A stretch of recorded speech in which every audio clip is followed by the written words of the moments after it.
Hola, mi nombre es Ángel Bárcenas Hernández. Vamos a continuar con el estudio de las fracturas de húmero. En esta ocasión, fracturas de húmero proximal.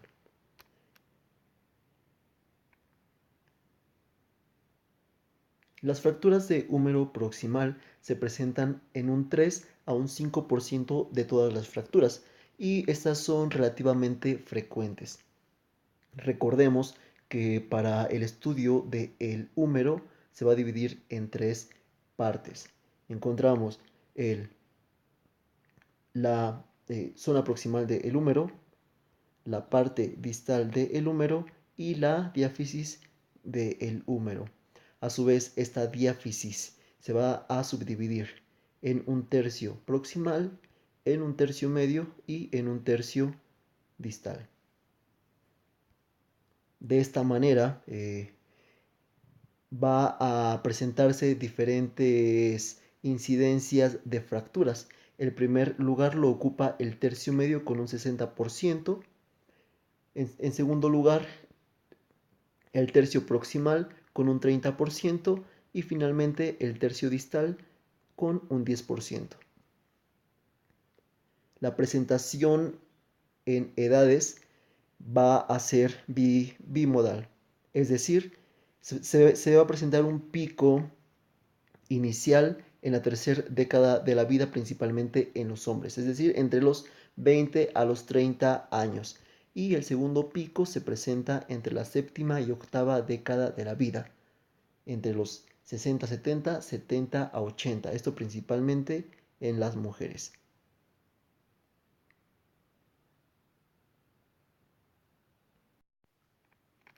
La anatomía básica ya la abordamos en el video anterior, solamente ahorita vamos a mencionar algunos puntos de importancia para la diáfisis del húmero. Esta diáfisis se extiende desde la inserción del músculo pectoral mayor. Recordemos la mnemotecnia que lo dijimos en el video anterior y que este se va a extender hacia la cresta supracondilia. ¿Ok? Entonces todo esto va a estar abarcando la diáfisis del húmero. La irrigación principalmente va a estar dada por la arteria nutricia que proviene de la arteria braquial. Esta penetra en el hueso aproximadamente en su tercio medio en su superficie medial. El mecanismo de lesión. Pueden existir dos tipos. Puede ser un mecanismo directo o un mecanismo indirecto. El mecanismo directo es el que se produce con mayor frecuencia, ¿verdad? Este es un trauma directo sobre el brazo. Podemos observar cómo esta fuerza va a actuar directamente sobre la región del húmero. Puede ser resultado de un golpe, de un accidente de tráfico. Esto quiere decir un accidente automovilístico o un accidente en motocicleta o cualquier otro impacto de alta energía. El resultado va a ser una fractura con un, con un corte transverso.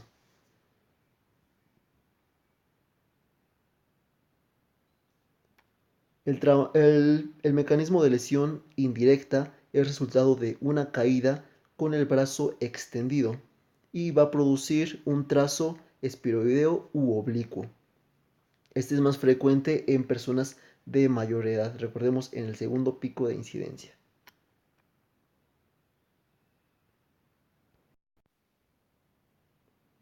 En la, en la valoración clínica, aquí les dejo unos videos, perdón, unas imágenes sobre las fracturas de diáfisis del húmero. Los signos y síntomas que el paciente va a presentar son los clásicos de una fractura. ¿Ok? Esos son el dolor, un dolor importante en la zona, va a existir tumefacción, deformidad, acortamiento, crepitación. En esa imagen podemos observar cómo existe una deformidad y acortamiento. Se observa esta angulación. Muy probablemente esta fractura tenga una angulación en valgo. Aquí se puede observar la tumefacción. Se observa la tumefacción. Pueden existir Equimosis, claro que sí, aunque en algunas ocasiones se presentan después de las 24 a 48 horas. Si nosotros realizamos un ligero movimiento, se puede sentir la crepitación y el dolor va a presentar dolor. Es muy importante, como en todas las fracturas que ya se expusieron, realizar una exploración neurovascular, prestando especial atención en el nervio radial. Recordemos que en las fracturas de húmero proximal, el que está más propenso a lesionarse era el nervio axilar. En este caso, en las fracturas de húmero, de diáfisis del húmero, es el nervio radial. ¿Cómo se va a explorar? Tenemos la superficie lateral del brazo, ese es el brazo, antebrazo y la mano. ¿Ok? Del brazo desde el pliegue de codo hacia superior. La región del nervio axilar va a ser en la región deltoidea, es decir, de la superficie de... Dividimos este brazo en dos y la parte superior va a ser del nervio axilar y la parte inferior va a ser del nervio radial. Podemos realizar la exploración con un algodón o con alguna brochita. Va a ser una exploración comparativa, es decir, la extremidad lesionada con la extremidad sana. Si en la extremidad lesionada se observa una disminución de la sensibilidad, hay que pensar en alguna lesión del nervio radial. Y continuar con la exploración, con la exploración completa de los demás segmentos neurológicos. Si se presenta una tumefacción extrema, se tienen que realizar exploraciones neurovasculares seriadas, ¿ok? No conformarnos con la exploración inicial, sino hay que realizar exploraciones seriadas. Si se cuenta con el aparato para medir la presión compartimental, medir esta presión. Si no, recordar la clínica del síndrome compartimental. En el video de escápula les mencioné cuáles eran los síntomas y signos del síndrome compartimental y les hablé de manera general, pero al revisarlo vi que dije mal estas 5 P's que son características del síndrome compartimental, por lo tanto se las vuelvo a repetir. P de pain, de dolor, la segunda P de palidez, la tercera P de pulsos que están disminuidos, la cuarta P de parestesias y la 5P que es de parálisis. Sin embargo, cuando se presentan las 5P es que ya hay un síndrome compartimental establecido y nosotros no queremos encontrar un síndrome compartimental ya establecido, sino queremos prevenirlo, ¿ok? El objetivo es prevenir la parálisis, que esto es resultado de una axonotmesis o una neurotmesis, es decir, de una lesión nerviosa muy compleja. Una complicación del síndrome compartimental es la rhabdomiólisis. Recordemos que en el síndrome compartimental hay una disminución de la perfusión seguida de isquemia, seguido de necrosis. Y justamente esto es la rhabdomiólisis, la necrosis del músculo. Y cuando sucede esto hay una liberación de mioglobina. Esta mioglobina se va hacia los riñones y produce una insuficiencia renal, que es una de las complicaciones. Rhabdomiólisis que produce insuficiencia renal. Lo característico de la rhabdomiólisis es una orina color roja. Por lo tanto, si tu paciente tuvo alguna lesión considerable y tiene un dolor importante o un dolor desproporcionado al tipo de lesión, además presenta las 5P o 4 o 3 y te refiere que orinó en color rojo, hay que pensar en el síndrome compartimental y que ya evolucionó a un síndrome de rhabdomiólisis. Se tienen que evaluar todas aquellas lesiones en piel, ver si realmente es una abrasión o bien puede ser el origen de una fractura expuesta. Eso es muy importante. Valoración por imagen. ¿Cuáles son las radiografías que de primera instancia vamos a pedir una radiografía anteroposterior y una radiografía lateral del húmero son suficientes para poder establecer el diagnóstico. Estas radiografías deben de incluir a la articulación del hombro y a la articulación del codo, ¿ok?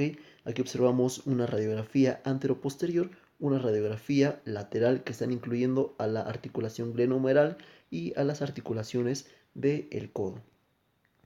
La clasificación, a diferencia de las fracturas ya expuestas anteriormente, no existe una clasificación específica para, la diáfisis del húmero. Por lo tanto, vamos a hacer una clasificación descriptiva que consiste en describir en dónde se localiza esta fractura de la diáfisis, si está en el tercio proximal, en el tercio medio o en el tercio distal.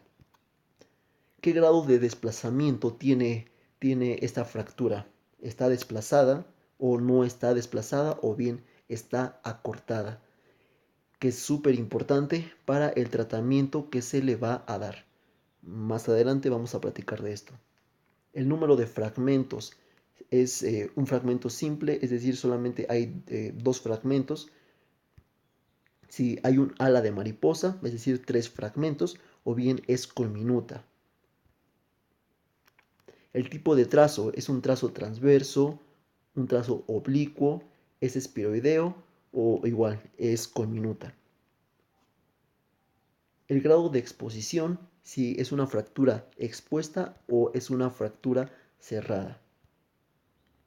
Y la condición del hueso, es un hueso sano o es un hueso patológico. Por lo tanto, recordemos, para la clasificación descriptiva, vamos a describir, como tal lo dice su nombre, la localización, grado de desplazamiento, número de fragmentos, trazo, exposición y la condición del hueso. Aquí observamos una fractura que se localiza en húmero en su tercio medio. Presenta un trazo transverso. Para definir que es un trazo oblicuo, tiene que ser mayor a 45 grados. Este no supera los 45 grados, por lo tanto decimos que es un transverso o podemos decir que es un oblicuo corto. Aquí se observan los tejidos blandos, no está expuesta, tiene una angulación en varo, está acortada, claro que sí, aproximadamente 2 a 2.5 centímetros de acortamiento y el hueso aparentemente es sano. Por este lado tenemos igual una fractura, pero esta se localiza en el tercio inferior de la diáfisis del húmero, tiene un trazo oblicuo y está ligeramente desplazada, ¿ok? Muy ligeramente desplazada. Aquí están los tejidos blandos y esta fractura no pasa más allá de los tejidos blandos, es decir, es una fractura cerrada. E igual está en un hueso sano.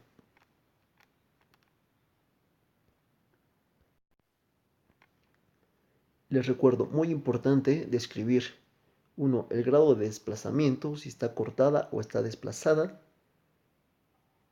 y el tipo de trazo, que va a ser importante para el tratamiento.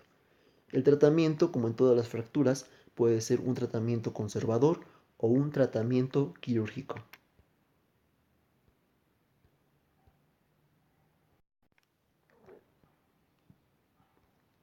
La mayoría de las fracturas del cuerpo del húmero se van a resolver sin algún tratamiento quirúrgico.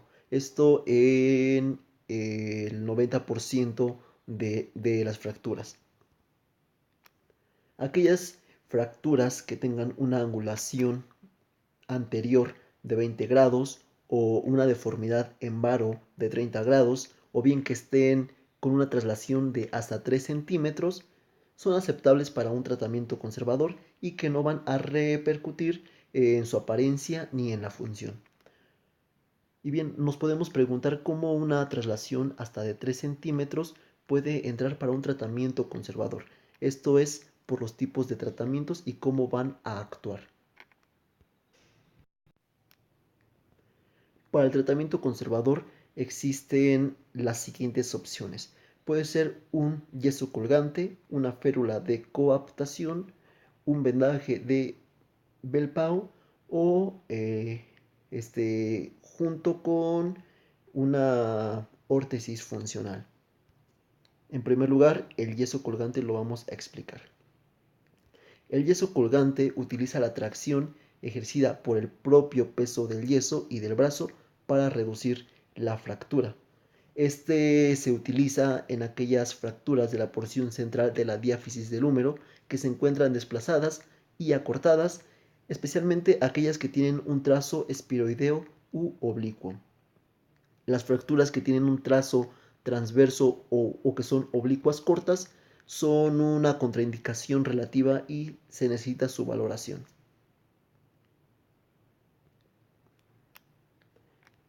Bien, como podemos observar en la imagen, este es un yeso colgante. El mecanismo de acción para, para llevar a cabo este tratamiento es el siguiente. El, este yeso, en primer lugar, pesa, tiene su peso que por gravedad obviamente va a producir un descenso de la extremidad. Además, la propia extremidad que tiene su propio peso va a actuar junto con el yeso para proporcionar la reducción. Es decir, si esta fractura está acortada por la acción de los músculos al momento de colocar el yeso, esto va a descender y va a regresar a su posición anatómica. ¿Y por qué va a estar contraindicada en aquellas fracturas de un trazo transverso u oblicuo corto? ¿Y por qué sí en aquellas que tienen un trazo oblicuo mayor a 45 grados u espiroideo? Esto es debido a la superficie de contacto entre el hueso para llevar a cabo la consolidación. Entre mayor superficie de contacto exista, la consolidación se va a dar. Si hay menor superficie de contacto, eh, va a ser muy retardada o se puede ir a pseudoartrosis. A manera de ejemplo, aquí tenemos un hueso. Este hueso tiene una fractura con un corte transversal. Con un corte transversal. Y por el otro lado tenemos el mismo hueso, pero con una fractura en un trazo oblicuo. Podemos observar cómo la superficie de contacto en este corte transverso solamente va a ser igual al diámetro del propio hueso. Es decir, si este hueso tiene un diámetro de aproximadamente 3 centímetros, la superficie de contacto, que es la línea azul, va a ser de 3 centímetros. Mientras que en las fracturas con un trazo oblicuo va a ser mayor, es decir, esta línea azul, debido a que este trazo oblicuo, la superficie de contacto va a ser mayor. Si aquí son 3 centímetros, aquí van a ser de 4 a 5 centímetros, es decir, tiene una mayor superficie de contacto que va a hacer o va a favorecer la consolidación. ¿Por qué? Porque va a haber mayor comunicación entre los dos segmentos óseos. Este yeso colgante puede sustituirse por una órtesis funcional como la que se observa en esta imagen, una vez que se haya formado el callo blando. El siguiente opción para tratamiento conservador es una férula de coaptación. Pareciera que se parece al, al yeso colgante, pero no lo es así. Esta utiliza la tracción por gravedad para reducir la fractura, al igual que el yeso colgante, pero esta es más ligera y por la colocación no tiene la misma función. Proporciona una mayor estabilidad justamente por eso, porque recordemos que en el yeso colgante, observen cómo se coloca. Va desde la mitad del húmero hacia la palma, es decir, un yeso braquipalmar, mientras que en la férula de coaptación, esta férula llega hasta el hombro, ¿verdad? Y solamente hasta hacia la zona proximal del antebrazo. Por lo tanto, aquí hay una menor estabilidad de la fractura y aquí sí la está estabilizando por completo. ¿Tiene menor distracción que el yeso? Claro que sí. ¿Por qué? Porque la férula obviamente te está brindando todo este soporte. Además es más ligera a diferencia del yeso, que es más pesado. Y que al ser más pesado produce un efecto de descenso mayor. Y produce una mayor reducción. El antebrazo se va a mantener suspendido mediante una cinta alrededor de la muñeca. Las indicaciones está indicado para aquellas fracturas oblicuas cortas o transversas, que si se utiliza un yeso estaría produciéndose demasiado desplazamiento con el riesgo de irse a pseudoartrosis. Esta férula de coaptación se va a sustituir de 1 a 2 semanas post lesión por una órtesis funcional. En conclusión, hasta donde vamos, se va a utilizar el yeso colgante en fracturas con un trazo oblicuo o espiroideo. O bien, si el trazo es transverso u oblicuo corto, se opta por una férula de coaptación. El siguiente opción para el tratamiento es el vendaje de Bellpaul. Esta consiste en una inmovilización tóraco-braquial, como se observa. Inmoviliza al brazo y también actúa como un tutor el tórax. Las indicaciones en aquellos adultos o niños que son intolerantes a los tratamientos anteriores y que el objetivo primordial es tener una comodidad. Se utiliza en aquellas fracturas mínimamente desplazadas y que no necesitan una reducción. Recordemos que los tratamientos anteriores sí causan un grado de reducción. Entonces, aquí son para fracturas que no están desplazadas y por lo tanto solamente hay que reducir para que se queden en su lugar y se lleve a cabo la consolidación. Es posible realizar movimientos de péndulo pasivo dentro de la primera o segunda semana post lesión. Y se puede sustituir por una órtesis funcional después de la primera a la segunda semana. La órtesis funcional que es un apoyo para los tratamientos anteriores, su mecanismo de acción es mediante la presión hidrostática de las partes blandas.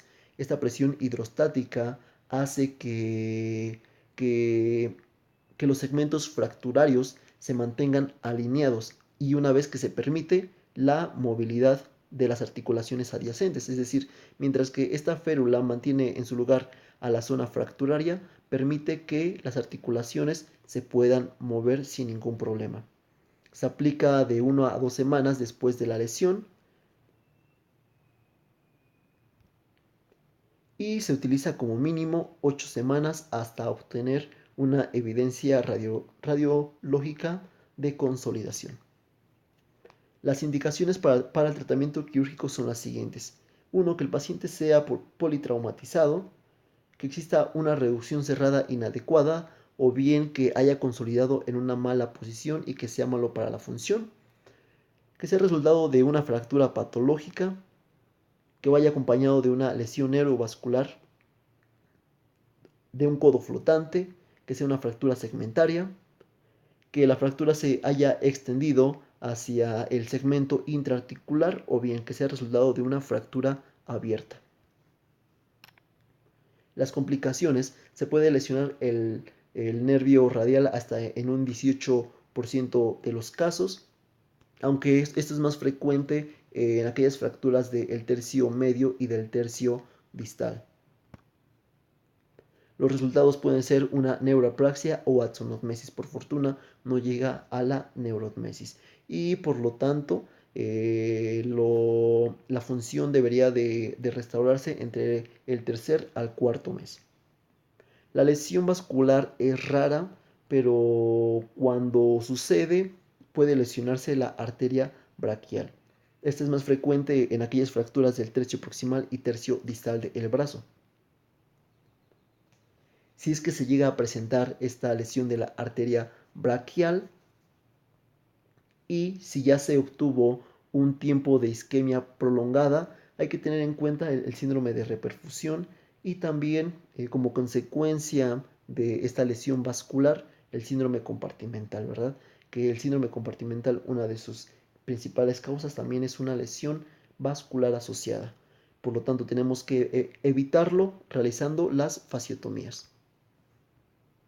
Al tener una lesión vascular se considera como una urgencia ortopédica y debe de solucionarse dentro de las primeras 6 horas. Otra complicación que es la pseudoartrosis se llega a presentar hasta en el 15% y esto es debido a los siguientes factores, que sean trazos transversos debido a la menor superficie de contacto, una distracción, interposiciones de partes blandas o una inmovilización inadecuada o interrumpida. Y el síndrome regional complejo, que esta es la complicación más temida de las extremidades superiores. Este síndrome regional complejo son un conjunto de signos y síntomas que son múltiples, pero por su frecuencia destacan los siguientes: un dolor intenso después de la lesión, hiperestesia, hiperalgesia, alodinia, que exista un déficit sensorial, trastornos hemisensoriales, hipoestesias, una extremidad que presente tumefacción, una sudoración anormal y cambios cutáneos que pueden ser hiperkeratosis, fibrosis, que se observe una piel brillante. Eso fue todo de fracturas de diáfisis del húmero. Vamos a continuar con las fracturas, espero no aburrirlos, pero tenemos que dar un repaso intenso de fracturas para los exámenes. No olviden seguirnos en nuestras redes sociales, página oficial Ángel Bárcenas Hernández, Instagram, YouTube, mi correo electrónico. Muchas gracias y esperen al ratito otro video.